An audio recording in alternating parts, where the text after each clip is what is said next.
pangyayari na nagdulot sa akin ng kaligayahan. Salamat nga kay ina, di ako pinabayaan hanggang sa akin pagtanda, patuloy inaalalayan. Hindi hinahayaang madapa nung ako'y nangangapa sa paglakad at sa kakulitan di nadadala.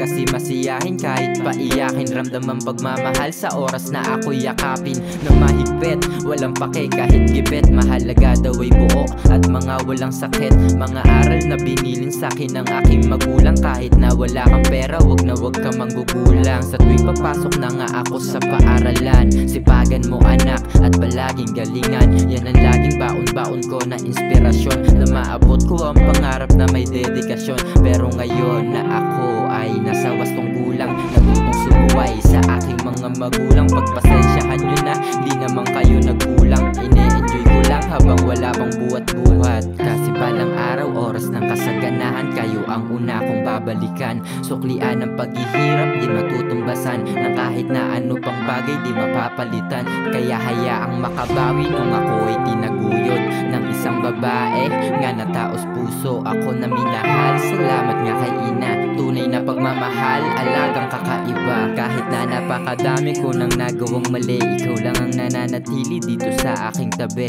Mapaaraw o gabi handa ka sa aming magsilbing magkakapatid, pag-aalagang di makukubli. Kaya sana dumating na yung araw na itinadhana, tila ba pinanakapalaran ni Bathala at hinatak pataas patungong kalawakan ng hawakan. Sa wakas ang hindi inaasahan, pagkakataon dati na hinihiling, ngayon tumutugon doon sa mga bituin. Akala ko dati di ako maririnig sa aking bawat ikli pagkasabit ng dilim. Pero ngayon na ako ay nasa wastong gulang, natutong sumuway sa aking mga magulang. Pagpasensyahan nyo na, di na